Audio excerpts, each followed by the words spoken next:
All right, guys, welcome back to the Growth Unscripted podcast. First of all, happy Father's Day. Happy Father's Day to all the fathers out there. Listen, I have somebody who is very important today. He's not just only a guest, he's actually a mirror and reflection for other Black men out there, right? And he is somebody who is the owner and CEO of Men to Heal. And you see him repping the merch. You gotta represent, you know? And he is somebody who is very powerful. And he's also been on TEDx as well. And honestly, I I just been excited. Okay, I just been excited for this conversation. So I'm not even gonna just keep on going on. Without further ado, James, welcome, bro. What's up, bro? Appreciate you for having me, man. I appreciate you for coming out. How you feeling today? Everything is good, man. Chilling, had an awesome event last night. Dates. Yeah. Right? Hanging with family today. That's pretty much it, man. Good. How so? Because if I remember exactly, the event was about your game, Cheesy Dates. Yeah. Right? Mm-hmm. Can you tell a little bit more about what Cheesy Dates is? Yeah, so Cheesy Dates is a board game that I created during the pandemic for adults and couples to pretty much reconnect. So I'm a therapist. I got a practice here in Richmond, Virginia. I'm licensed in the state of Virginia. So if you need therapy, reach out. I also can provide a resource for you. But during the pandemic, it was a surge in a lot of couples and or people who are single trying to get back in the dating field, but not necessarily know. And then for the couples, they pretty much were attracted to each other, but found out they weren't compatible after being stuck with each other for all that time period. So the board game is what I created, just two different card decks, pawn pieces, and dice, and then the board itself is 18 by 18. So one card deck is pretty much different questions that you can ask throughout your relationship and or if you're getting to know somebody. So it's questions on intimacy, finances, social issues, communication, sex, lifestyle, just so many different questions that tend not to come up until it's too late. And then there's another card deck of over 50 or 60 different date ideas because sometimes you run low on spontaneity and you need that push. You get tired of going out to eat or tired of going bowling or to the movies. It's different date ideas that you can do to not only spice it up, but bring the connection back to you and your partner. So the board game is one of those things, man. You can play one-on-one or you can play with a group of different people and everybody chime in with their answers, but it's fun, interactive. Okay. I need to get that game. Yeah, but the event though, I don't even mean to cut you off. No, you good. We weren't actually playing the game. We weren't rolling the dice and moving the pawn pieces. It was more of a panel style with the questions. And the audience members who were there also get to bring their questions, whether it's from a perspective of a single person and or a married person. So last night, people in the audience were asking questions on how do I build a better relationship with my stepchildren? Like when you get there, you get an option to write your own question, drop it in this box, and we'll answer them throughout the night. Or we got pre-scripted questions that we just educate people on. So it was questions on what if I want to introduce somebody else in the bedroom? How do I tell my partner type situation? So the live events are definitely those good ones because it's educational. And it might be a question that somebody else has that they just didn't know how to answer, you know what I mean? Or know how to ask their partner. So just being in that atmosphere, you can hear it, and then on your way home or the next day, you and your partner can talk about. But I definitely get on the topic. Or just break the ice with each other and start building that communication bank. Okay. I like that. I appreciate you, bro. I definitely want to get on the topic on dating. Yeah. But I want to take a step back real quick. Sure. So, if I'm not mistaken, you lived in Brunswick? Nah, Virginia my whole life. Brunswick? You never been to Brunswick? County or Georgia? County. Nah, only time I was in Brunswick was for, I guess, when I went to St. Paul's College. Outside of that, that's in Blackstone, but that's about it? Yeah. I'm from Richmond, yeah. Okay, got you. So and you've been here the entire time? Yeah, no intentions to leave, yeah. Really? No intentions to leave at all? Nah, bro. Yo, man, you're a good one. I mean, I understand though, because I will admit, at least for me, it took a minute for me to, like, I guess you could say, find a value here for myself. I would say that. Because I will say for like the longest time, it's been, for the longest time, I just figured that Richmond was just like a place like, hey, people just come here, they talk about working, there's one work, and work, right? But after a while, I realized like, oh, there is actual people that's like, I could say like my tribe here, but it took a minute. I had to actually go, into the communities, dive deep to even figure out what's going on. Yeah. And that's when I started realizing like, okay, there's some value here in Richmond for sure. There's definitely some value here, but I want to get into at an early age, like what, like. Mm-hmm. So I know you say your dad passed away at an early age, right? Could you go into a little bit like how, like, do find out like how did he die at an early age? Like what pretty much happened? Yeah, I don't know. It was a medical situation, whether it was cancer or a heart attack or something like that. I don't know. I still never found that information out or never wanted to know. Or maybe I knew Okay. and just forgot. I mean, I'm 40 now, bro. He died when I was 5. So I don't remember those discussions, to be honest with you. Yeah, so I don't remember. I don't know if I inquired and knew and just forgot, Or but kind of like, cause you were told like once and like, okay, and then just kept it yeah, moving. yeah. At 5, it wasn't. I don't think I retained that information. So Understood. It's understood. So you became a ward of the state around 8, right? And yeah, emancipated between yourself, 8 or 9 or something like that. Yeah, give or because take. because my mom, she has excuse me, she has epilepsy, and she was having strokes too.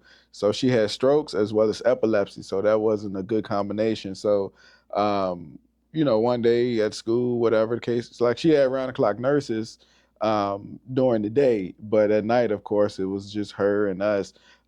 Anyway, one day she was just unresponsive, and of course, the state stepped in based on that because hey, if you're unresponsive and who can take care of the kids or whatever the case is. So I'm the oldest of 3. So for a long time, it was just us helping mom, but of course, outside looking in, they're viewing it from a standpoint of wellness and safety and so many other factors. So the state did step in, Mm-hmm. did become a ward of the state. Me, my brother, and my sister who wound up going to foster care. And then after some period, maybe 2 to 3 years after that, we went to a group home because some things transpired within the foster care home. So we were separated into different group homes. So yeah, when I turned 16, I emancipated myself because I figure I know it all and can uh, grow beyond the system before they just kick you out. This was during the time of when you turn 18, you age out. So it was no additional resources. But Right. now, it's additional resources for people. And I'm happy to say I was one of the early advocates for those additional resources for people to be able to transition into independent living setting and or just other settings within the system, so one doesn't feel, hey, I'm 18 now, I'm all on my own. So it is a drastic change from when it was then. Okay. I can speak on that because of, well, not to that degree, but but pretty much though, based on your experience, you had to pretty much had to grow up pretty fast, Yeah. in a sense, right? Hmm. For your brother and sister, Correct.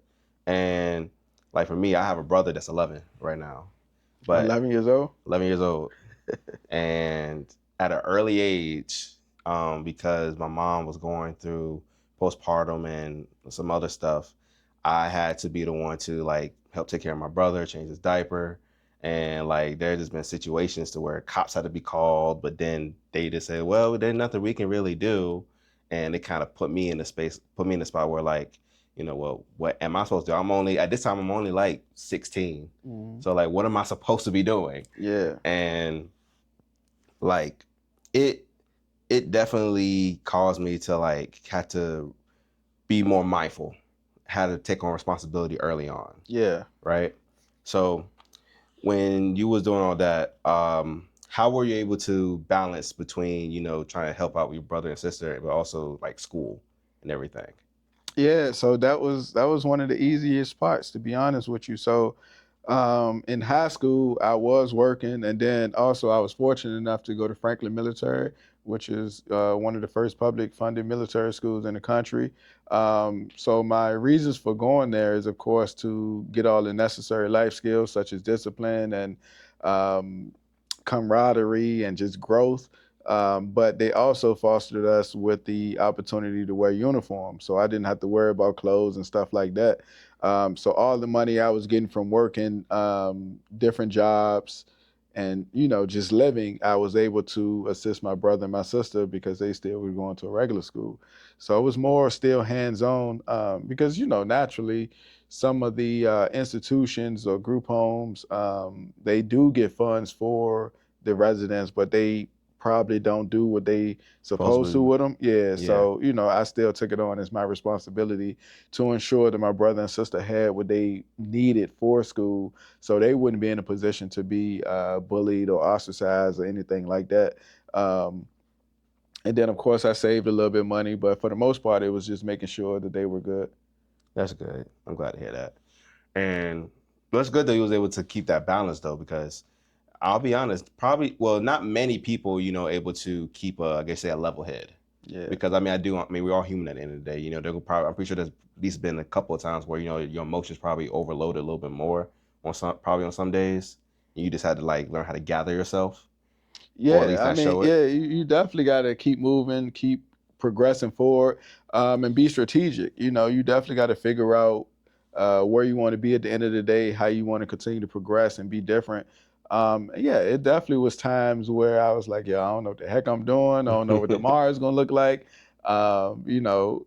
Because at that point, when I emancipated myself at 16, it was a lot of house, couch surfing and hotels and just living, So I ain't really have a strategic plan. I just know I wanted to be different and to create some of my own without a system telling me certain rules and regulations for the next 2 years.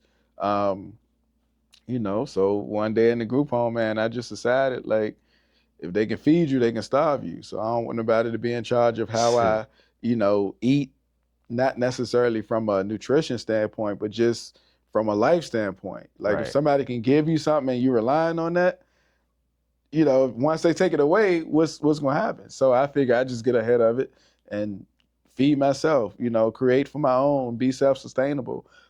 So that's came to the decision of emancipation. And, of naturally they try to talk you out of it or, but at that point, and it worked out, wind up finishing high school, um, went off to college.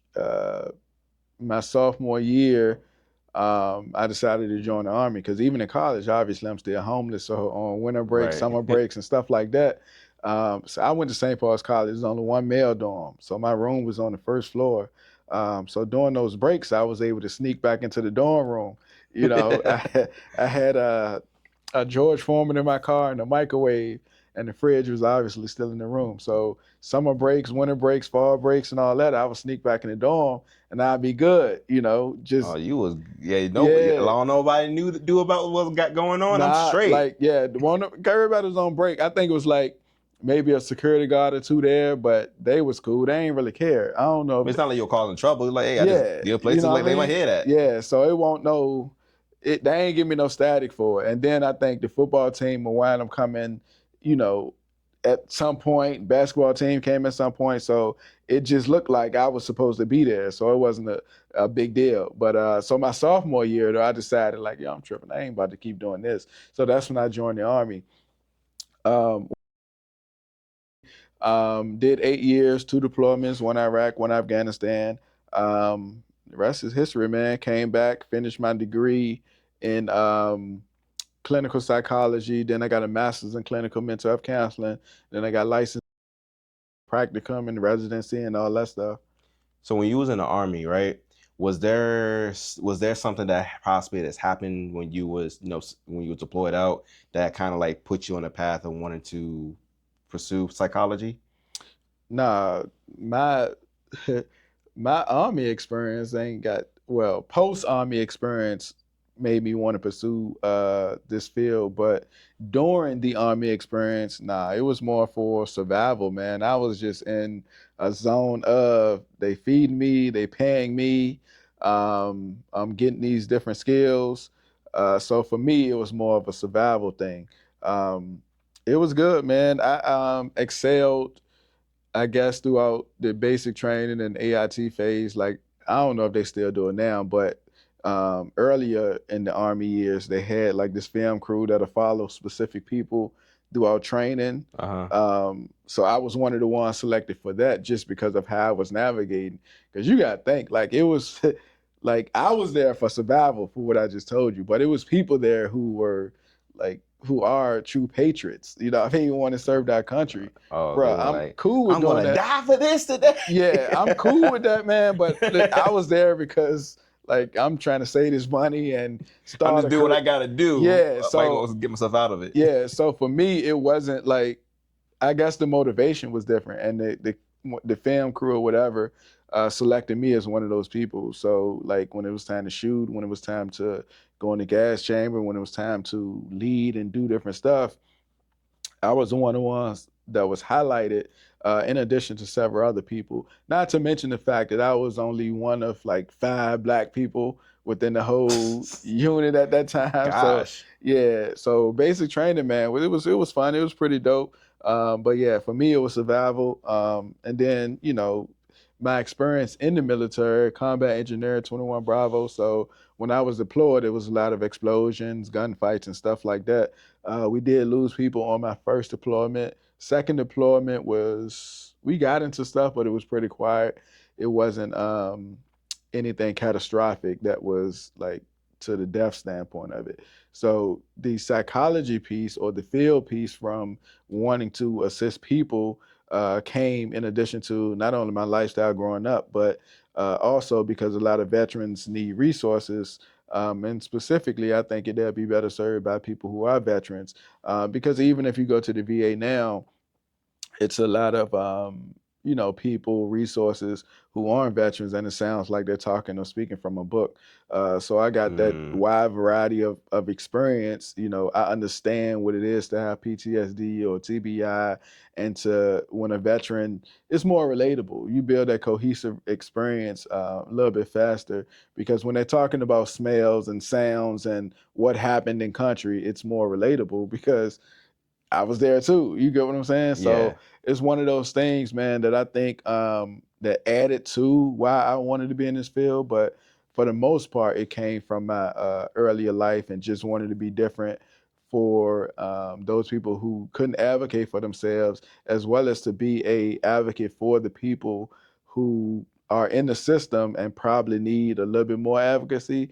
And then, of course, naturally too, just for the men, you want to go to somebody who look like you, but it's not really a lot of men within the field. So, my decision to be in the field and to navigate the way I'm going comprised of different reasons, but for the most part, all of those things worked in tandem for me to be here now. Okay. And when you was in Iraq and Afghanistan, when you came back, because I know you want to pursue psychology and stuff, but was there a point of period like in between that or while you was pursuing it that you felt like that you weren't okay at all? No, Yeah. There like was the system, something. when I was my freshman year in school, up until the point I joined the Army, my major was criminal justice, because I was like, yeah, I'm gonna be a lawyer, I'm gonna help people, Yeah. There fight was the system. something. Yeah, Yeah. it was more so of that standpoint of Okay. like I still wanted to serve people. But of course, going in the Army, realizing more about life, I realized like, all right, cool, let me switch. Because I think too, one of the professors had posed a question like, if you had to defend like Ted Bundy or somebody, so you just thinking like that, man, like that ain't something that I probably wanted to do. I want to Yeah. help people, but Not in that there's a way. chance that I might have to defend somebody who did some heinous stuff. So I started to slowly shift into, all right, what else you want to do? Like, it's cool to be a lawyer. You can do other facets of law, but, is that really what you want to do?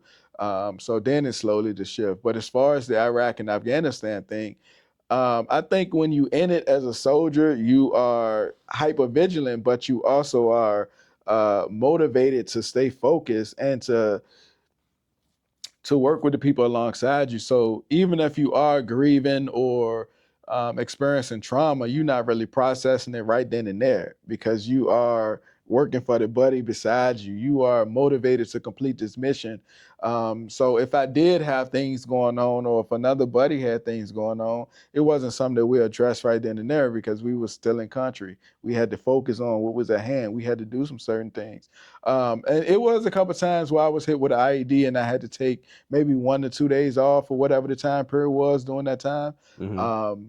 But during that time, you anxious to get back, on the road to go on missions with your battle buddy. So you ain't really thinking about it either. You just happy that you still got all the necessities to move forward.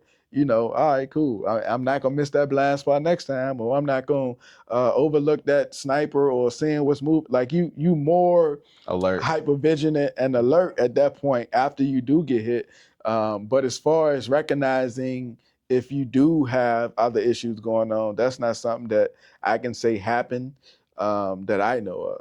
But yes, when you get back and it's all said and done, you start to integrate back with family, or you start to get back in the community or the work setting.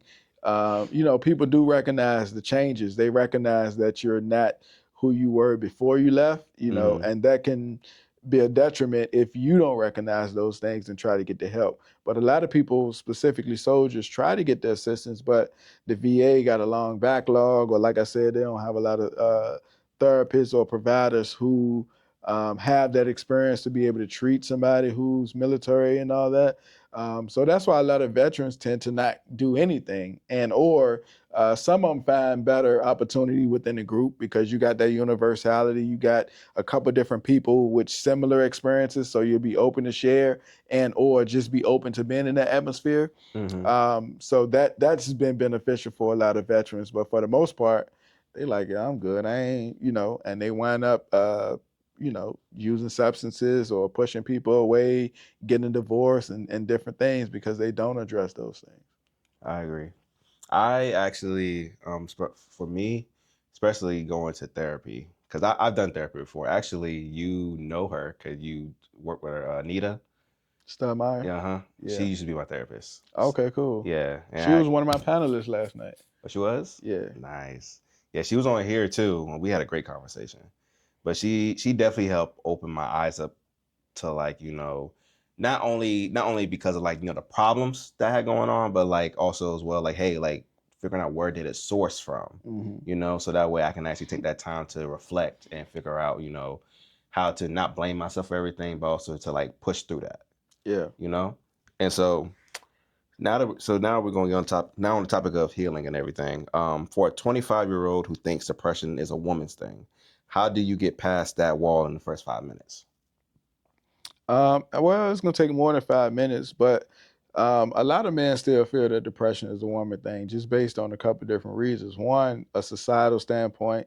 Um, how the visuals of depression, whether it's in social media and or just Hollywood poor depiction. Because Mm-hmm. right now, if you think about depression, you probably can envision a little frail white girl sitting on the couch eating a tub of ice cream. So if you are this big athlete or this dominant male figure, you thinking like, yo, that's not me. But the education side of depression, just trying to reintroduce them or educate them overall on what depression is. So that's what I do within my sessions. I tend to, of course, build that cohesive bond first so they'll be comfortable. And then when I do call them on certain things or educate them on certain things, it's not like a struggle for them. So when I say, hey, boss, when was the last time you ate? How's your sleeping? Are you able to get good night's rest? Are you waking up in the middle of the night? Are you having difficulty falling asleep or staying asleep? Any loneliness, isolation? Are you avoiding people that you normally associate with, hang out with? Are you not doing things that you typically previously do? Are you feeling like hurting yourself or harming yourself? So when I'm talking to them about basic questions in conversation style or just pretty direct, they start to respond, and then you identify what it is. Hey boss, like that's depression. Now that we know what it is, we can treat it. We can assist you in navigating this. We can pinpoint what changed to make you defer from all those things, or we can also try to assist you in moving forward. Like, how you processing your feelings right now? What transpired to make you feel that way? So it's different things that I do to introduce them to or educate them on what depression is. And also with men, it's another part of depression, the anger and irritability piece. So that's something that has to be addressed as well. So I tend to do that, help them focus, help them realize, like, it's not just for women, or it's not just for cheerleaders. Like, you can have these symptoms as well. So when we have that deep dive discussion, they do realize, like, oh man, I didn't hang with my teammates after practice like I normally, or yeah, last night I tried to sleep, but I kept waking up, tossing and turning, or I do been feeling like it's just me, and I, you know, don't really got nobody to depend on and all that stuff. So when we start talking through discussion, it tends to come out, and then I say, yo, this is what it is. This is how we can. I would say that was one of the things that it was a problem for me. It was a problem for me before, but I don't let it get to me if they're in a constant toxic environment as well. Because I would say that was one of the things that it was a problem for me. It was a problem for me before, but I don't let it get to me like it is, like how it used to, especially when I was growing up. So like it caused me to admit that, like, for me, I live with my mom and stuff. Like, I'm in a constant household of women. Growing up, it made me think, okay, is this really where I was growing up? So like, this is how women is? Do they act like this all the time? Stuff like that, because it was giving me like a bad representation of how women they operate. First and foremost, growing up, it made me think, okay, is this how women is? Do they act like this all the time? Stuff like that, because it was giving me like a bad representation of how women. But it's just that for those who been around it constantly, there are times when I start, like, be able to go out more and be on constantly loud all the time, nagging all the time, yelling and all that stuff, and they makes them really don't want to, like, well, I don't want to open up, because last time I did try that, I either got cussed out for. There are some men who got used against me as constantly loud all the time. So some men decide to, like, just remain quiet. But I don't want to open up, because last time I did try that, I either got cussed out for it or break past that. If a man is like, constantly don't really want to showcase their feelings because they know it's gonna get weaponized, to, like, just remain quiet. So how do you pretty much, like, break past that? If a man is like, constantly don't really want to showcase their feelings because they know it's gonna get weaponized against them. Yeah, I mean, so the weaponization doesn't just come from women. It come from some men too, so it just depends on that person's circle. But I would say identify your social circle or your social groups or your family groups too. Just because they are related to you doesn't mean they're relatable, or that they immediate circle, because those things do come up, whether it is throwing back up what happened, or whether it is minimize your feelings, or not validating your experiences or feelings within context. So I do think at that point, you definitely got to do the self-awareness and educate yourself on, hey, I don't need to associate with these people, or I need to find somebody else I can talk to and give this information to, who's not going to use it against me or belittle me for being vulnerable or open. So all those things matter, and or see a therapist so they can assist you in navigating those feelings and processing those feelings, so you don't become vindictive to the people who are minimizing your experiences, and or so you don't have this view of all women or men or whatever the case is. You definitely want to ensure that like, hey, it's these specific people, not all women or not all men or not everybody from the projects or not everybody who live over, so because that's what happened. Typically, It does. people start to generalize everybody within that category, being that your caregiver was one of the first people who impacted you in that way. You probably view, like you just mentioned, that, dang, women be tripping. Like, not all women. Some women have different experiences and different ways to engage a man That's true. with their thoughts and feelings, and or some people were learned or taught how to communicate effectively. Not everybody is going to be combative or respond with being cantankerous, going back and forth. Some people will sit and listen. Help me understand what you mean then. Or I didn't know that. Tell me why you feel that way. And then you like, all right, cool. This is how we supposed to interact. So a lot of people don't know that because they remain in those circles and or in that environment. Because think about like right now, like for being in Richmond as a youth, like I ain't never traveled like outside of the country or whatever the case is. Maybe been out the state a couple times, but those were like road trips. So my first time out of Richmond truly was when I went to basic training, and all those eclectic different personalities started to happen. And I learned some things like, oh, everybody don't talk like this, or everybody don't do that, or this doesn't mean the same thing to this person from Texas or this person from Arkansas, or, so you start to see a difference. Absolutely. But if you're in your same environment, you thinking like that environment, so I think at that point, again, like you got to. That's what I did for myself as well. I had to, well, one, now that I'm actually, finally able to get a studio and stuff and everything, but also I have other friends and stuff that I can rely on that holds me accountable. It's putting yourself in those right circles in that right environment that's going to help you grow and help you elevate. Definitely. And also it remains positive because finally able to get a studio and stuff and there's positive energy. A lot more good things tend to happen than bad. It's putting yourself in those right circles in that right environment that's going to help you grow and help you elevate. Definitely. And also it remains positive. Vulnerability equals weakness. And how do we unlearn it without losing ourselves? More good things tend to happen than bad, And where did we learn that vulnerability equals weakness? And how do we unlearn it without losing ourselves? Yeah, I don't know who taught people that, man. I think it got blasted though, based on the access that people have on social media.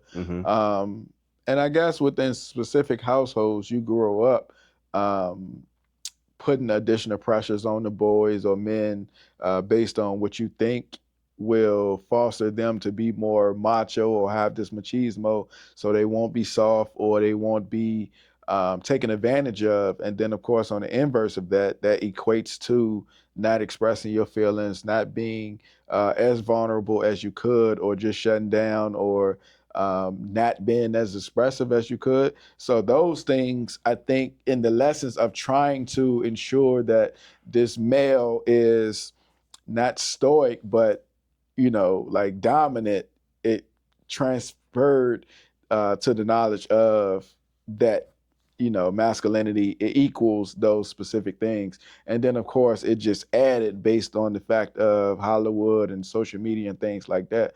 But I think to break that, we have to foster a relationship with young people as well as older males, that it's okay to be expressive. It's okay to acknowledge your feelings.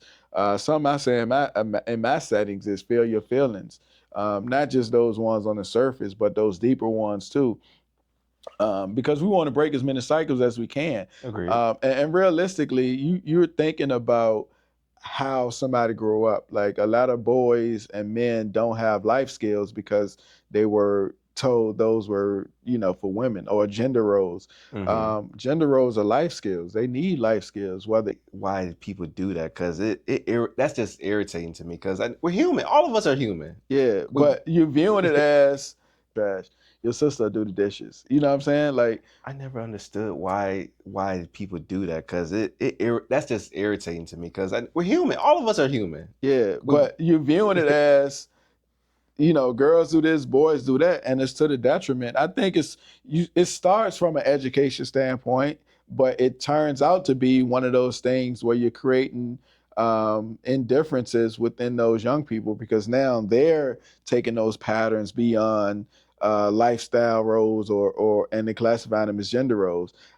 Like, just think about how many boys want or would use an easy bake oven if it was considered, oh yeah, get this easy bake oven, they learn to bake or whatever the case is, but it's more pushed to girls opposed to boys.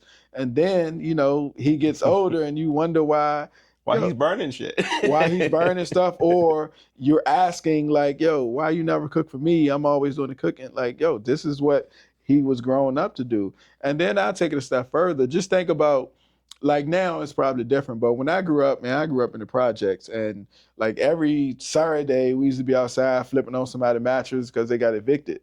Like, I can promise you, if gymnastics was pushed the way that football and basketball was pushed, it'll be a lot more black males in gymnastics, probably even the Olympics, man. Think so? Yeah, bro. Some of the flips and things we were doing on those piston matches You is on score straight Saturday. tens on. Bro, you can get tens. I'm talking about like they definitely would probably make the Olympics. But of course, gymnastics is viewed as feminine, and Correct. you know that people tend to push you to football, basketball, AAU, and stuff like that. But I guarantee if even baseball was like that for a long time. They wasn't pushing that, but now baseball is one of the sports that you can get signed out of high school and get these big deals. Is more diversity in sports. But I guarantee you, if One of the things I enjoy that wasn't viewed as soft or different, a lot more males would be in it and excel in it. right? To get more to like having people to try to get at least like that more person I enjoy, especially stuff that you've been doing, is that you're definitely getting for sure. Actually, yesterday, shout out to my boy Seth. Me and him he was here yesterday. He's a community advocate, so he does a lot of stuff with the community. He even have a thing going on like that. We definitely need to have the youth come out to help plant stuff. Actually, yesterday, shout out to my boy Seth. Me and him he was here yesterday. He's a community advocate, so he does a lot of stuff with the community. He even have a thing going on for where he have the youth come out to help plant stuff, and then they can actually sell out there. And not in, because honestly, we had the celebrities, but let's be honest, a lot of the celebrities that at least we all know, most of them are not really doing community-based stuff, really. They're doing more mainstream stuff. So, and those people idolize them, which is crazy. See, we had the celebrities, but let's be honest, a lot of the celebrities that at least we all, Jeffrey or whatever, that's in the community, he's constantly, like at the church or whatever every week, helping handing out food or help build stuff up for the people, right? But those people don't get the applause or get like, the accolades or anything like that. And Jeffrey or whatever that's in the community, he's constantly, like at the church or whatever every week, helping handing out food or help build stuff up for the people, right?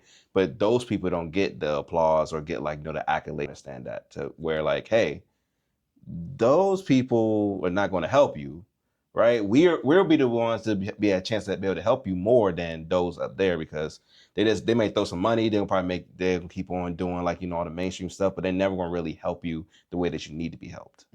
Right? We'll be the ones to be a chance to be able to help you more than those up there, because they may throw some money, they'll keep on doing like, all the mainstream stuff, but they're never going to really help you the way that you need to be helped. Yeah. And so mental heal, let's talk about that. So mental heal leans on group work over solo sessions, right? Nah, mental heal is the movement that I created in 2019. No, 2018, 2019. Okay. And it's to assist men with focuses on their overall wellness, their mental health, physical health, and of course their emotional health. But it started with a session that I had in grad school. Like one of the projects we had to do, if it was one population that you can work with, who would it be type situation. So in my cohort in college, I was one of only 4 males, and I was the only black male, and everybody else was women, and it was one other black woman.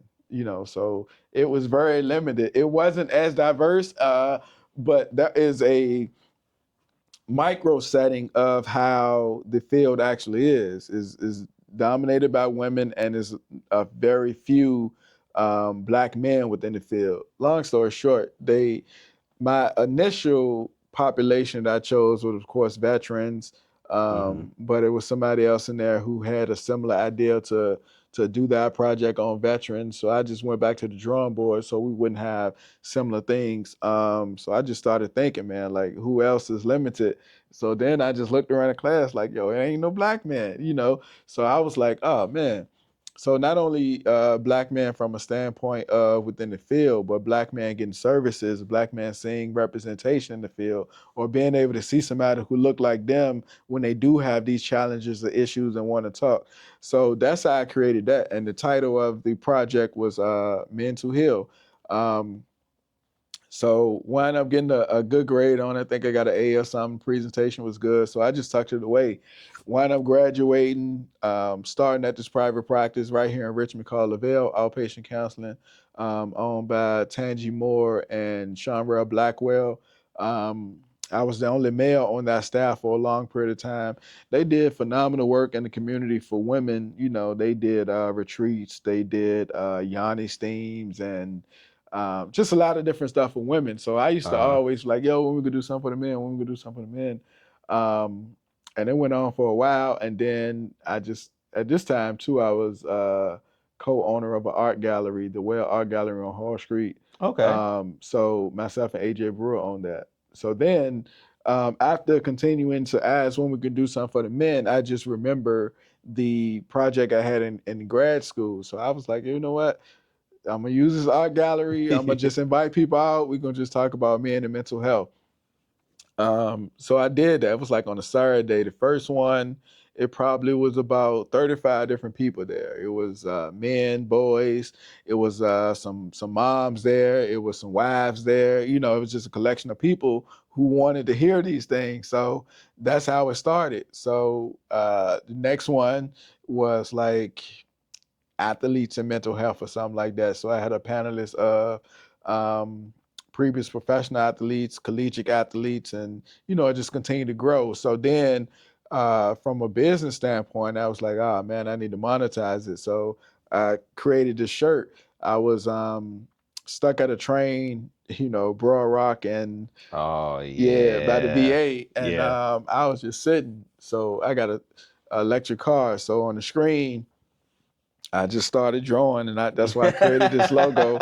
Took a picture of So it. that's the actual This is the drawing. actual drawing. Yeah. Took a picture of it, sent it to my lady Dawn, Cherry on Top Tees, and she did my shirt. So the next session that I had was I started wearing a shirt, and then it became like an advocacy piece and a statement piece because like after that, a lot of people like, yo man, let me get a shirt, whatever the case is, and then. I started selling the shirts because a lot of people were reaching out and they realized like it became one of those things of if you see the shirt, you gonna ask about it. Oh man, that's a dope shirt. Like what you know what I'm saying? And then it comes to, oh, this guy he made it, he a therapist. Oh man, I know somebody who need therapy.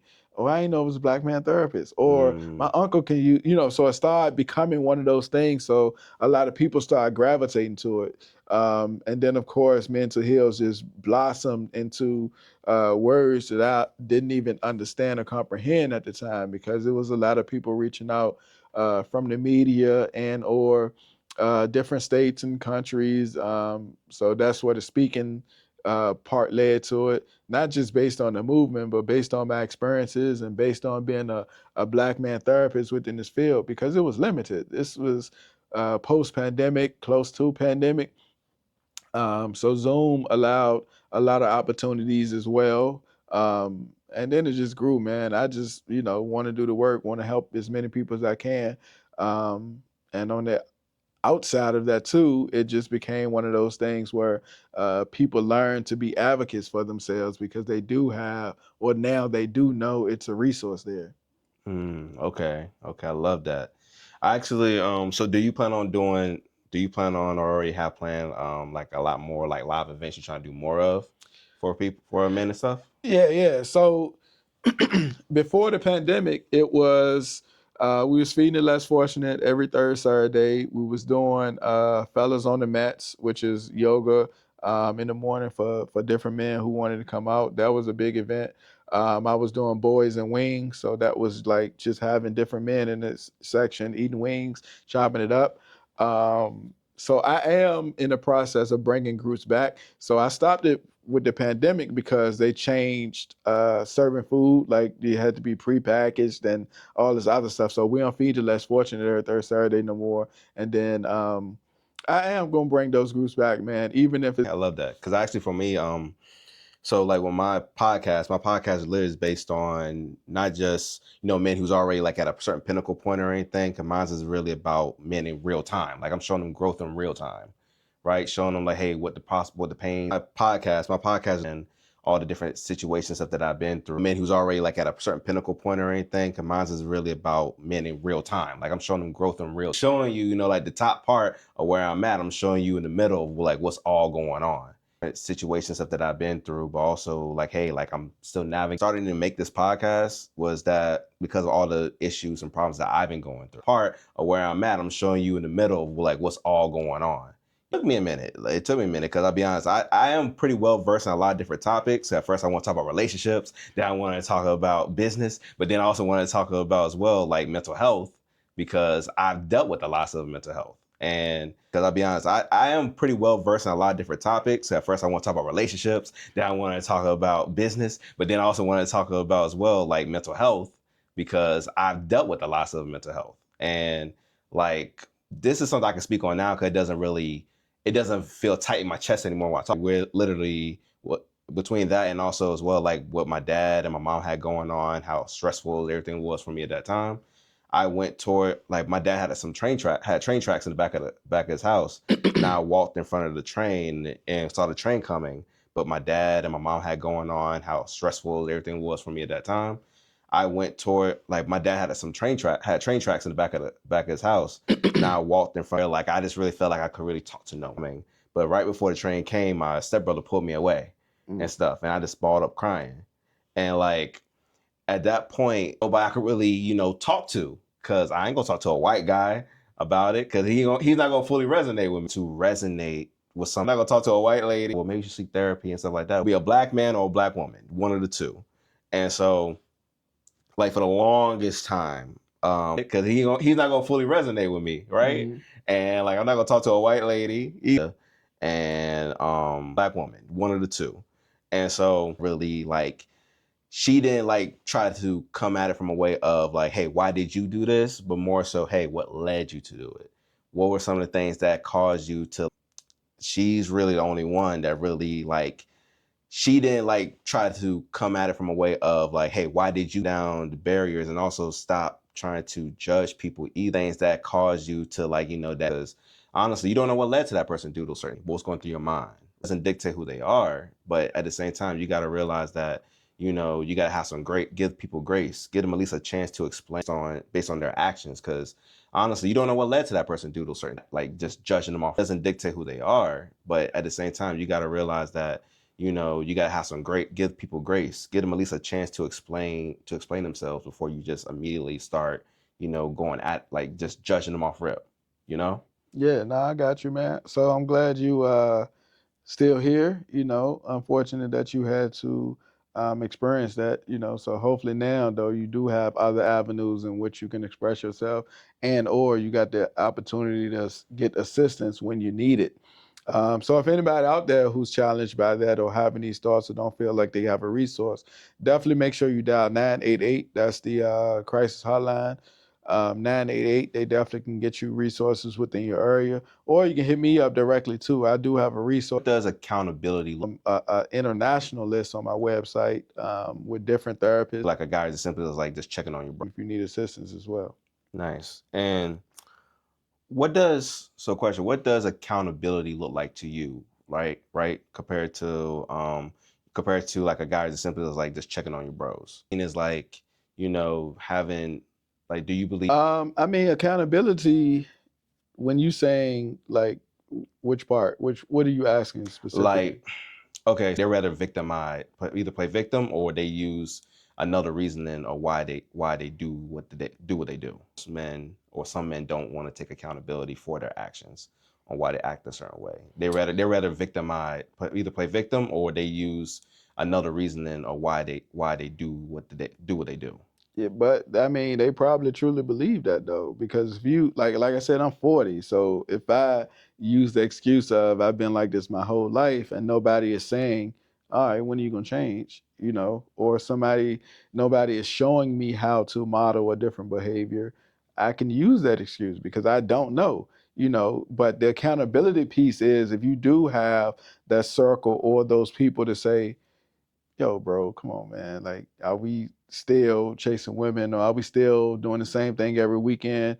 What you mean you ain't talk to your kids? Like, those things need to happen, but oftentimes they don't. So it just depends on, again, who you surround yourself with not only socially, but from a standpoint of mentally. You can be connected with people in different states or whatever through social media, and they can be your accountability partners. Or you can be connected with people right here in your vicinity, and they can be your accountability partners. So I think that accountability piece is definitely important if you're getting the right people to hold you accountable, because some people hold you accountable and it's still to your detriment.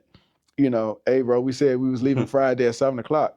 What's We going on? Yeah, we still ain't that still ain't a growth factor. We still, tossing money and doing all this other stuff.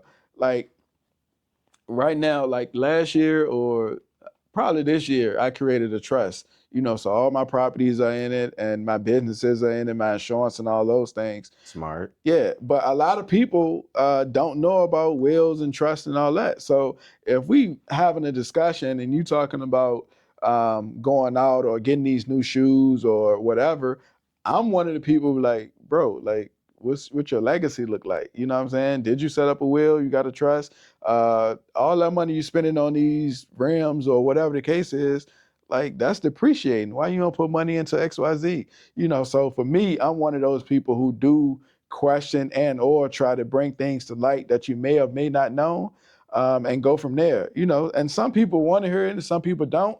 I don't really view that as an option. Like I view it as I'm gonna tell you anyway, and then they take it for what it is. And most of my circle or most of the people I encounter, they appreciate me for it because they'll later come back and be like, yo, you know what? I was tripping. I did the research on XYZ, and the same amount of money I was gonna put over there, I can put in here. And I was just talking to one of my homeboys the other day about CDs, that his bank might offer, because he is like the way he had his money. I was like, yo, you can garner more interest if you just throw it in CD for 6 months to a year. Probably get a couple more interest depending on your institution or whatever. So he was like, nah, man, I'm good where I'm at, blah, blah, blah. So he was like, I'll just look into it. Wound up looking into it, and it was maybe 2 points higher interest rate wise from his traditional savings. Okay. So he hit me up the next day, like, yo, bro, I appreciate you. I'm gonna go ahead and transfer stuff here. So little stuff like that. Like I ain't push him to say, nah, you tripping. You got your money sitting anyway. Just get to see it. I was like, all right, cool. I just felt that I needed to educate him on it or alert him to it. And then of course there's other opportunities too. If I see you, if I know you're in a relationship, I see you doing certain things. My friend Poot, shout out to him, because me, him, Yeah, you're a good friend. Yeah, you are a good friend. Of course. And people sometimes don't want to. Well, we don't hate each other, but like he knows it's coming from a place of love. Yeah. So like we don't try to come out to each other's necks or nothing like that. But it's good to have friends like that. Mhm. Those are that's how you have really true friends. Because they're not just going to we don't hate each other, but like he knows it's coming from a place of love. Yeah. So like we don't try to come out to each other's necks or nothing like that. But it's good to have friends like that. Mhm. Those are that's how you have really true friends. Because they're not just going to just tell you what you want to hear. They tell you what you need to hear. Yeah, definitely. And let's talk about then the topic on, so for dating. I've actually been seeing there has been now some men now who different issues going on with dating. On this thing now to where they're not paying for, they don't feel like they need to be paying for any dates or anything like that for a woman, especially they don't know that if that's going to be their future wife, right? But from the opposite side, there are some women who believe, well, they should be spending money on me, right? Mhm. Paying for any dates or anything like that for a woman, especially they don't know that if that's going to be their future wife, right? But from the opposite side, there are some women who believe, well, they should be spending money on me, right? Mhm. So I want to know your thoughts on that. I don't think anybody should be obligated to spend money on you or for you. I definitely think it has to be that decision that y'all come up with together. What I mean by that, if from his standpoint, if he is saying, all right, you know what, I'm gonna be traditional, we go out, I got you, cool, that's on him. But if it's somebody else who's saying, hey, listen, like, we go out, we gonna go Dutch until we become serious. Like I think there's many layers that can happen. I don't think it has to be what society or social media is telling you to be. I think it depends on you and the person you're talking to. And she or he also will have the opportunity to say, you know what, I ain't really trying to go. because I've heard stories within my office where people was like if this man, if he say, yo, I took her to Roof Chris, we had a good time, I took her to bill, whatever. The next day she took me out, but she took me to Arby's. Like, that's a imbalance. He spent way more than she did, so that's a discussion that they probably can have. Or he Yeah. can just eat it like, all right, well, she did offer to take me out. So again, I think it's one of those things to where you have to decide on what you want. So if he does tell you, hey, babe, like, you can meet me at the restaurant, you pay for yourself, I pay for myself, she got the option to say, oh, you know what? Nah, I'm good. I'll go with somebody who's going to pay for it. And you have the option too to say, yo, you know what? I'm good. I'll rather much wait for somebody to say they're okay with going half until we get to know each other, and or they cool with just doing a free date, I agree. or a minimized date. We can walk around the park and talk. It doesn't have to be spending money to do those things. And I think people get caught up in that. They look for what they consider to be that high value of the necessary date and not the actual date. Because it's been so many times that people went on dates, spent all this money, and they wind up taking the food home or not even eating it. Like, yo, we could have literally went to the park, or we could have went to Starbucks and talked, but they thinking, oh, he took me here, he must got it. Nah, that could have been that man last. And it was on him to say, like, a lot of tangible stuff more. That was his choice at the end. Yeah. And like you said, most of them do listen to social media. They listen to people don't think about value no more on the right things. They think about there's a lot of tangible stuff more so, right? And like you said, most of them do listen to social media. They listen to the problems and stuff, or the problems or the issues of what they say a man or woman is, and then they run with it. And I've seen a lot more men now. I'm not sure if you heard the term, but there's men now that's becoming financially celibate. Have you heard that term? Nah, bro. So, I don't be like, listen, my social media is so limited. I post once a day and I be hey, out. keep it going. Yeah. So my social media is one of those things, man. It's just a tool and a gateway to connect with people. Like, whoever get the information. Like, I don't have a team. I don't do nothing extra. Like, if you look at my IG, like, you can't tell me if you ever seen me since the inception post more than one day. You know what I'm saying? I post that one post in the morning and be gone the rest of the day. Like, I'm sure, like, my social media would be out of here if I did more action steps towards social media and or did different things to keep up with the algorithm. Bro, I don't care about that. Like, I'm living in real life, not the virtual world. Again, I just want to help people. So I throw whatever I throw up that one time and be done with it. And as far as keeping up with trends, man, I stay away from that stuff because too much of anything, it can deteriorate you. No, so I agree. You definitely should moderate your uses on social media, whether that's people that you're interacting with, things that you're consuming. Like, that has to be in moderation. Like, I don't want too much of anything. You know what I'm saying? Like, even now, my relationships on social media come from different therapists, different authors. I ain't really into the other stuff. That's straight to communication tool only, pretty much. Just post and go. You know what I'm saying? If somebody, like, if I see something that's of a solid characteristic, then I like it every now and again, or try to support where I can. I'm not saying I don't do that. Right. I'm just saying, like, for me to keep up with the latest trends like you're about to speak of, and I don't do that. I don't listen. I'm clueless. So I'll put it this way. So for me, I don't desk scroll like I used to. I used to desk scroll. Yeah. But now also too, I was able to allocate my algorithm. So at least I'm not seeing a whole bunch of buffoonery. So it's actually just valuable stuff if I ever do this. Be celibate and hold their body to melt. Like, I seen one of the things was that some men are becoming financially celibate. So that means that they're not paying for the woman at all until they become marriage. Yeah, and just like women want to be celibate and hold their body to marriage. They're like, that's both our choices. I'm sure it's some women who heard that was like, oh no, I'm good then, and we ain't got nothing to talk about. And I'm sure it was some men that said, oh, you know what, you still pushing, I'm good. So it's just both our rights. Both of them have that option.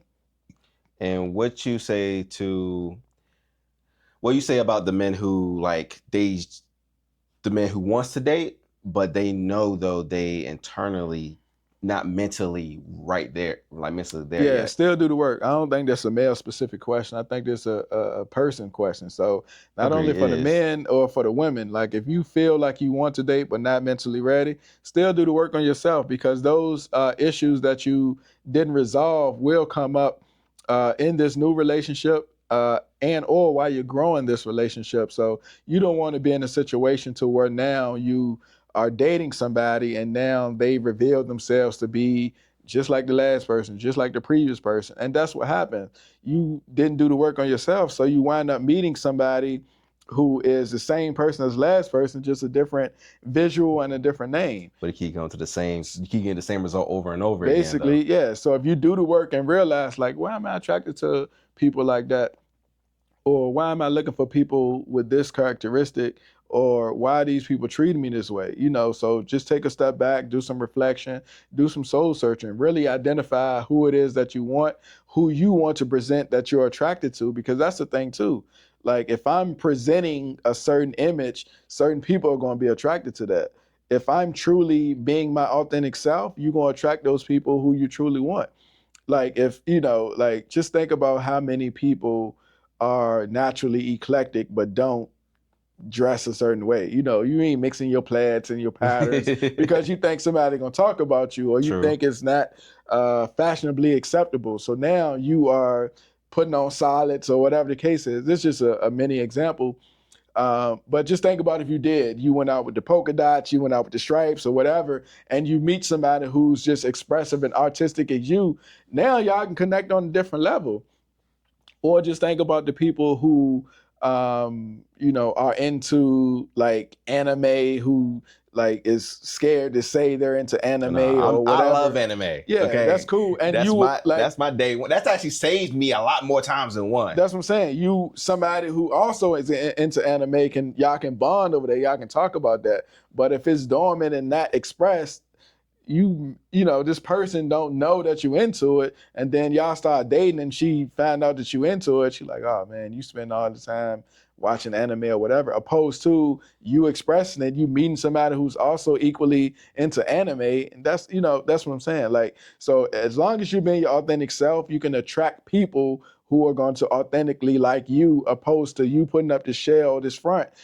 That's based on you not accepting yourself. Just be yourself. Do you believe then that more people should start going back out there to like trying to date, like try to find their person instead of swiping? I mean, I don't have an issue with swiping. I just have an issue if you are solely looking for one thing, or if you're not being genuine in your searches. Don't set yourself up for failure. Again, like it comes back to who I am, and who I want to attract. Because even if you're swiping, that means you created a profile. That means you put up pictures. That means you Your little bio thing. bio description or whatever, saying what it is that you want or who you are. If those things are slightly indifferent, you're going to attract the people who gravitate towards those things, or that attraction initially from those pictures. So you see the horror stories or the catfishes all the time. Plenty. Hey, you said that you like this, or you said that you was waiting, and you connected. Now you talking about everything that you said you wasn't talking about, or you don't look like you do the entire opposite of what you say you was going to do. So that's what I'm saying. So be as authentic as possible, so you can attract people who are authentic. If you on your bio saying a certain thing, but because that's going to push people away, or it's going to lead people to you. So just make sure you craft it in a certain way. So I'm not opposed to the online thing either, so it just depends on where you are within the spectrum of your dating lifestyle. Some people do want to go out, meet people the organic way, so you can see if that's natural chemistry or attraction. And then there's some people who got the convenience of swiping and doing those things. So either or, just make sure, again, it's authentic to you, so it's no surprises later, or that honeymoon phase is not over faster than you think it should have been. Honestly, I feel like if you really like somebody, there shouldn't be a honeymoon phase, because that phase anyway should last almost the entire. That's because you changed up over time. Yeah, but that comes back to not being that authentic person, because you did what you're supposed to do to get this person, and now it's slowly changing because that's not authentically you. You know what I'm saying? Yeah, well, that's because you changed up over time. But that's what I'm saying. If you're your authentic self, you're saying, hey, this is me. You know what I'm saying? Like, think about it. Like, if I'm, example, if like I'm comfortable in sweatpants and, you know what I'm saying, t-shirts, even when I go speak different cities or whatever the case is, I ask them like, hey, I'm not wearing a shirt and tie. I'm probably gonna be in my t-shirt. Is that okay? And they say yay, nay, they send out a deposit, whatever, cool, boom. So if I know for sure, like I'm cool with t-shirts, sweats, you know, swimming trunks or whatever, but to meet you or to get you, I'm wearing suits every, you know, here and there. And then we get together, and then slowly over time, you see me just only in sweats. She's gonna start questioning, like, yo, why you know what I mean? You ain't dressing as sharp as you used to. What's Like, going on? yeah, so those things, like, that wasn't authentic to me. I did this to attract, you know what I'm saying? True. So, so that's the part that slowly changes. And then those things turn into other things like, hey, we used to do XYZ. We don't do those no more. No, you was only doing those things to get, so no. So be authentic to yourself. Do what you would naturally do if you weren't with somebody. If you did those things, let that person decide on if they want to be a part of it or not, and go from there. And you'll realize that is more, I'm attracted to the natural you who does exactly what you want to do, and go from there. Like my wife, man, like she will be to the T, you know what I'm saying? And I'm cool with the sweatpants, whatever the case is. If she say, hey babe, we going XYZ, can you change? I'm cool with changing. But she also know, like, I'll be cool in sweatpants too. You know what I'm saying? And when she met me, I was just finished painting my art gallery, as a matter of fact. So I had on sweats and paint and all kinds of, you know what I mean? She was drawn to all that paint and splattered and everything. I was Ooh, looking rough, you know what I'm saying? So it wasn't one of those things to where I was like, oh man, I ain't gonna talk to her because I ain't in the, you know, shorts or Jordans or what.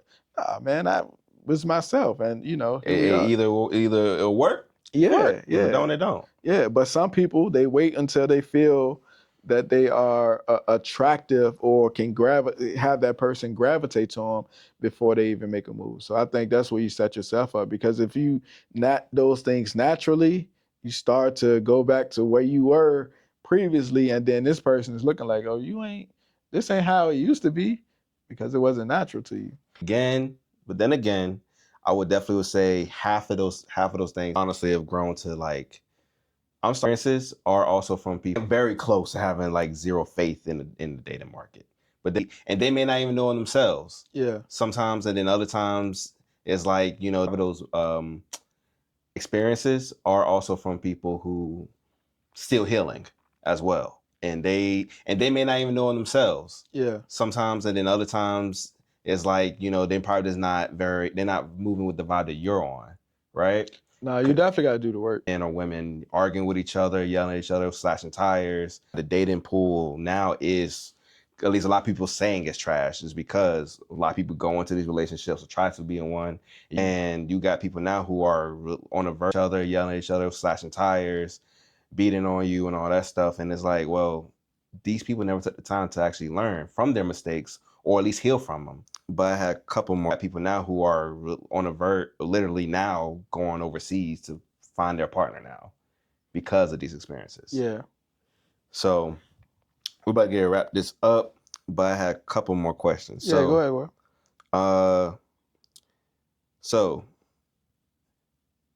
you turned foster care and PTSD into a movement, a book, a hub, and a business.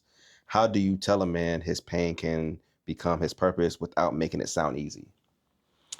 Truth is, it's not easy, man. But when you're focused and determined to be better than how you grew up or what you're seeing around you, I think then that becomes your motivation. But don't let that motivation or ambition be something that stunts your growth either, because also when you do that, you tend to move the goalposts for yourself. And now you feel like, you on this constant cycle of trying to have certain provisions, and that's another thing too, that men are told to provide and protect and all those things. But that can simply look like just being a common, decent man of just working, taking care of your family, and going home. You don't have to strive to get whatever the bar is of excellence. Do what's best for you and your family at that time. And I think people get caught up of, I gotta have more. I gotta have more, and that not necessarily based on them, but Western society is more of a capitalistic society, and It it's more is. of an individualistic society, and not really a collective society, which is to our detriment. Because if you think from a standpoint of community, it used to be, well, from what I remember growing up too, it used to be you can borrow from your neighbors. You can, it used to be an iceberg lady, a candy lady in your I used to miss neighborhood. the iceberg Yeah, lady. and it used to be somebody doing a Oh card man. social on weekends. Now it's more, it's just you and your partner hanging out on weekends, or you probably got this circle of friends that hang out, but it's not really that collective how it used to be. So, but that man too, who has this pressure on him to say, "Yo, I want to get more. I want to get more." You running yourself ragged. It's okay to rest, recover, process, and then look around and see what you already have, and ask yourself, "Do you really need more? Like, or is that something that you're telling yourself because you were told that you have to have a certain elite status to be a great man, which unfortunately you don't." Like, just think, it was just in the news recently that Elon Musk just crossed over $1 trillion. Like, it's nothing he Yeah. can do with that. You know what I'm saying? I saw that. After I was like, 500 billion, it was like if he never made another dollar, he still would be good. Like, what are you gonna do with $1 trillion? You know what I'm saying? Like, and to know it's people who out here are actually in need, and you still, I don't even want to say he still doesn't help, because he doesn't help the way I would, but it can be better used for those funds. You know what I'm absolutely, saying? So absolutely. that's what I'm saying. But I don't want these men to put the pressure on themselves to feel like they have to obtain certain things in order for them to be considered great men. You don't. Because there's somebody right now thinking like, if I want to make $1,000. Boom, they made that $1,000. What's the next thing they're saying? You know what? I I need to can make 10,000, exactly. And now 20,000. you continue to move the goalposts, and before you know it, you doing all this running around. Your kids like, yo, I had this game, you ain't come, or your wife is saying, or your partner is saying, hey, we supposed to do XYZ, but that's what I'm talking about. So just look at what you already have. You might already be there, but some people get caught up on, they keep moving that goalpost, and before you know it, it's a wrap. Or hey, I got one job, I can afford to work part-time here, or I want to do XYZ. I got this one podcast, I need to make another like, yo, you moving the goalpost for yourself. Like, you accomplish this goal, accept it, and reanalyze and go from there. I'm not saying don't continue to create goals and accomplish them. I'm saying at some point you have to realize, like, you obtained enough and you're still a good person. Don't continue to feel like you're less than or inadequate because you don't have what somebody else has. I set up my daughter to be well established, so that way, Sure. if something were to ever happen, Lord forbid, whether that's early or later on in life, I just want to make sure that, hey, at least when I go, at least I know that she's good, and whenever she has kids, her kids and kids established, so that way, Sure. if something were to ever happen, Lord forbid, whether that's early or later on in life, I just want to make sure that, hey, at least when I go, at least I know that she's good, and whenever she has kids, her kids and kids and so forth is good. Yeah, that's cool, but you also got to remember how you're doing that. It's some people who have that same mindset. I want to make sure my kids are good, but you never see your kids because you're constantly working. So they I gonna know have all you this. They got to gonna find a have all this balance. material stuff, but they're not gonna have you. You get what I'm No, I saying? agree. I agree. Yeah. It's like it's finding that right balance to where That you make not sure only the doing your right part. balance, but is it really worth it? You done created $1 million for them. Now, Dad, I don't want no part of that. You wasn't here for my birthday, or you wasn't at my practice, or you won't. Your money is cool, but I needed you. So those are the things I think has to be in the forefront. So yes, that balance is definitely important, but also identifying the fact of, yo, you know what? I can build my children to be self-sustainable for themselves. Because even still, like, if you got this $1 million that you're giving them and you didn't teach them how they should be financially literal with it, they're gonna just blow the million anyway. You know what I'm saying? So it can go either way. So I definitely think, again, don't put all those additional pressures on yourself. Knowing that feeling, I've been making sure so far that I haven't missed not one thing that my daughter had going on. Like how it feels to, like, for your parent to miss out on your games and all that stuff growing up. So Mm-hmm. me knowing that feeling, I've been making sure so far that I haven't missed not one thing that my daughter had going on. And Yeah. I'm still continuing to do that as well, no matter what. So like for me, but I will say beforehand, like maybe 4.5 years ago, yes, I would just, oh, I just need to do this, do this, do this. But then I was spending less and less time with my daughter. But also I'm still taking care of whatever I need to do with her mom and everything and stuff. I had to realize like, okay, you know what? You're right. So then I started changing differently. So that way I make sure I'm still showing up for her and doing what I got to do and being supportive. Don't wait until the eulogy. So who were you thinking about when you wrote turning myself out at the same time? And your TEDx talk. So your TEDx talk was called Don't Wait Until the Eulogy. So who were you thinking about when you wrote that? Man, that TEDx, I forgot what year I did that, but it was 3 years ago. 3 years ago? It was 3 years ago. It was up, then they took it down.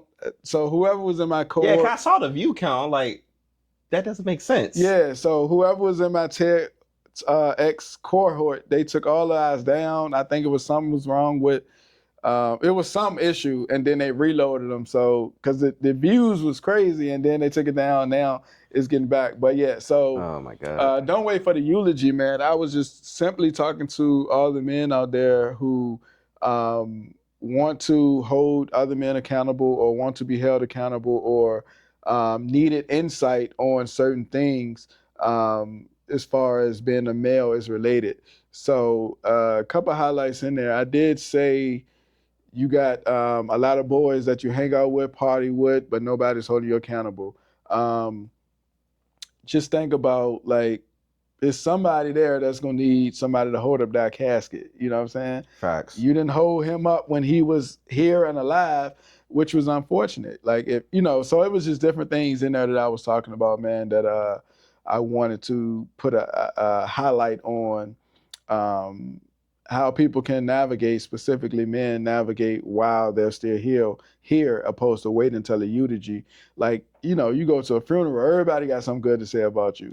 Always. You know what I'm saying? Like, everybody who come up to speak, he was this great man. He did this. I appreciate him for all that. Like, where was you when he was here at his detriment? Like, to tell him all that stuff to his face. Telling him all that stuff, or you seen him spiraling, didn't confront him on it, or didn't hold him accountable to it. So that's pretty much what that comprised of, just me being or providing insight, you know.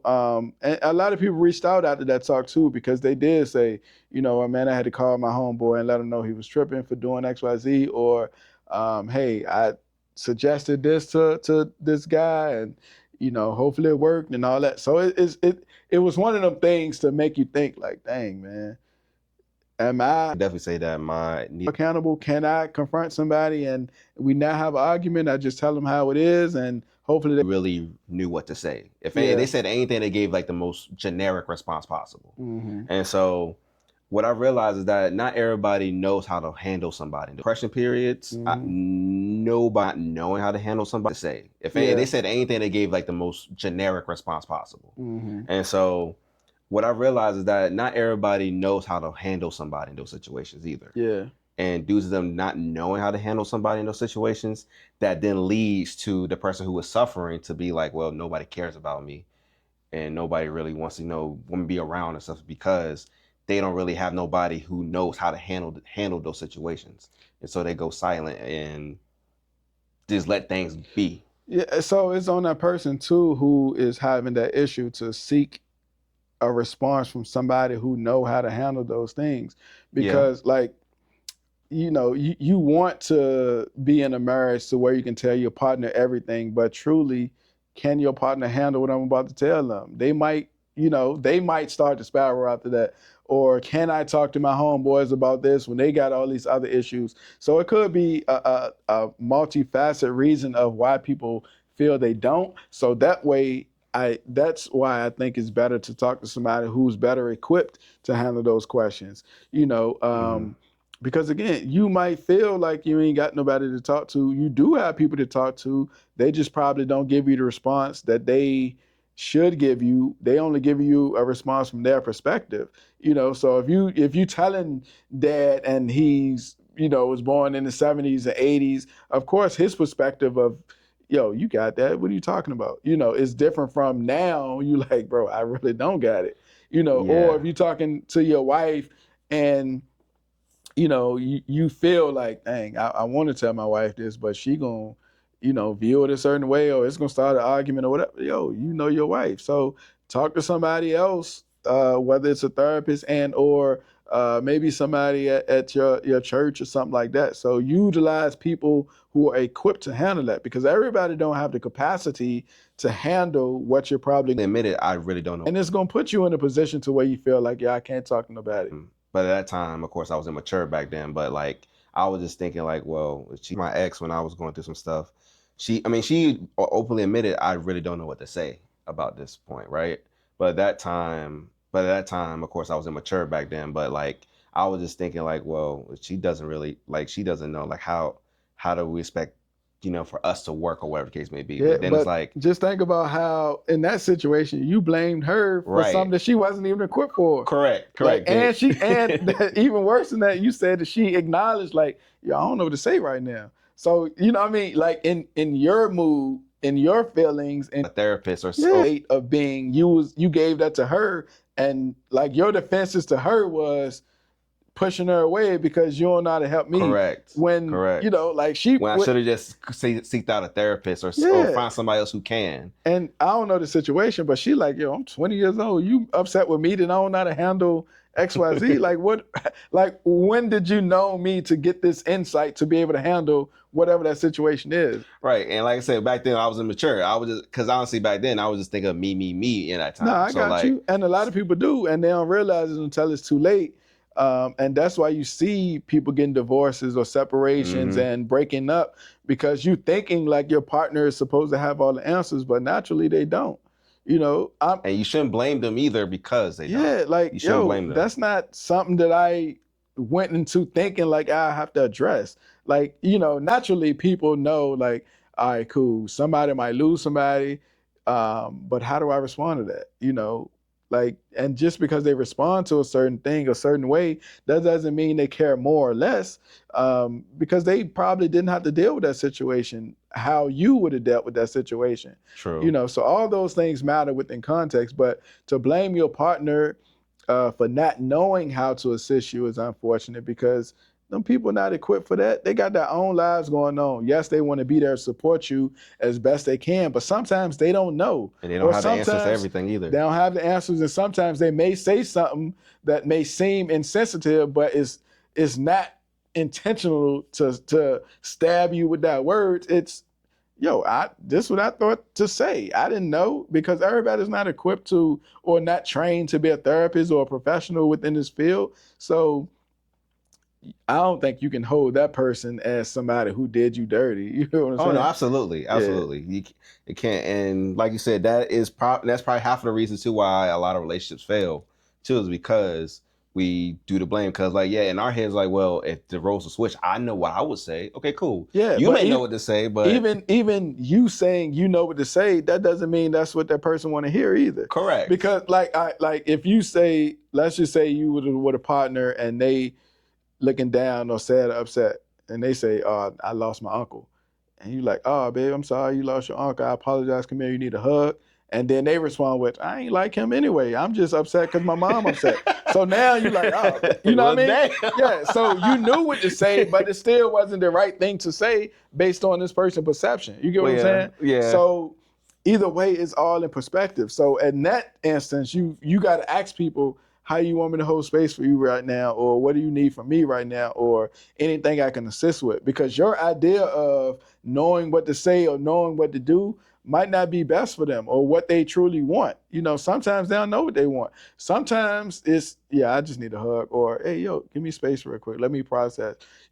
I think that communication piece is better. Absolutely. Opposed to just assuming like, oh, they want me to say something, or they don't want me to say nothing, or they want me to do this. Nah, you know us, man, we be in our head. We try to analyze every single thing first before we say something, because we know the result was one thing to the other could lead to. So taking the time to actually process first and then actually think before you say does matter a lot. 100% definitely matters a lot. Or else you might be in the world of getting cussed out. Yeah. So if a younger father is listening right now and has never said I'm not okay out loud, what's the first step before he leave his car today? A younger father. Hmm. One, you definitely got to take care of yourself, man. Make sure you are in a good position because your young people, your children are looking at you. So do what's best for you to get help, seek services, and to try to identify what the issue is and then try to process that issue so you can resolve it. That way you can foster a better environment for your children, because if you're not where you're supposed to be or in a healthy state, your children are going to emulate that behavior. So if you are yelling and screaming and cantankerous, then your children are going to believe that's how communication is supposed to happen. Great. But if you are self-aware enough to know, like, I'm not feeling myself right now, let me at least deal with this and or communicate to my children, hey, dad got something going on right now, give me a couple of minutes, I'll get back with you. Or, hey, I'm gonna help you as soon as I finish doing what I'm doing. Like, if you can do that, I think your children will be in a better space. It's when you don't do that, you put that shield up, you put those blinders up, and you know, against the world, and then that relays, that displacement anger comes towards the children and or your partner. That's when the issues happen. You yelling at your children for no reason, for something that somebody else supposed to got that anger, or some other situation supposed to got that anger. So I definitely think it's one of those things where you have to analyze and address yourself to identify what needs to change or what you need to switch up so your children's not impacted by that. Because again, that relationship that you're modeling for them is the one that they're gonna carry to the classroom, one they're gonna carry into the community. So definitely do your best to get help for yourself, or not let it spill over to your parents until now communicate or articulate how it is they what they're feeling.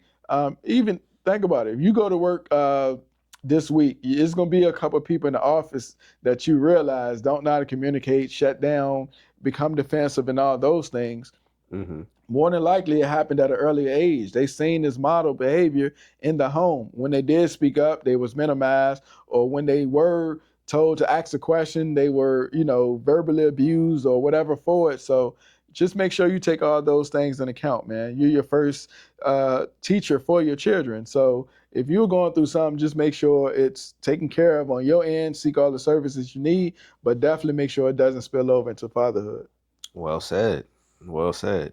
So, James, first of all, thank you so much for coming onto the podcast Now, I today. appreciate you having me, bro. Most definitely. And before we leave out of here, where can they find you at? And also, what other things you probably got coming up this year? Yeah, so the easiest way to find me is the website www.mentoheal.com, www.mentoheal.com. On there, you can subscribe to my YouTube, which is Men to Heal. You also can go to my social medias. Instagram is at men underscore to underscore HEAL. It's also that resource list on my website that I was telling you about, different therapists throughout the country. Um, Also, my book is on there, Man, Just Express Yourself. It's also on everywhere else and bookstores. So that's Man, Just Express Yourself. Also, the board game is on there, Cheesy Dates board game, which is a good board game for you, your partner, and or a group of people. If you do game nights or girls nights, or just want to have interactive fun around some different questions, you can. And of course, those different date ideas, just in case you do run low on spontaneity. So it is a great gift for engaged people, newlyweds, and or people who are looking to date. So all those things are on my website. That's probably the easiest way to find me. As far as things that I got going on, man, I'm just continuing to be progressive and allowing myself to go where the wind blows. Like, I try to, well, what I do, man, is I definitely ensure that I have a fine balance. I do get a lot of requests to speak or do different things. So I just, you know, align those things with my daughter's schedule, and go from there. You know, if it fits in, it fits in. If it doesn't, it doesn't. I'm appreciative of all the opportunities, but I tend not to uh, make checklists of things I want to do, because you know, again, you can become distracted or you can move that goalpost, and that's not what I want to do. Right now, I'm at a comfortable place. I'm not complacent, but I am at a state of I'm good. Family's good. I'm good.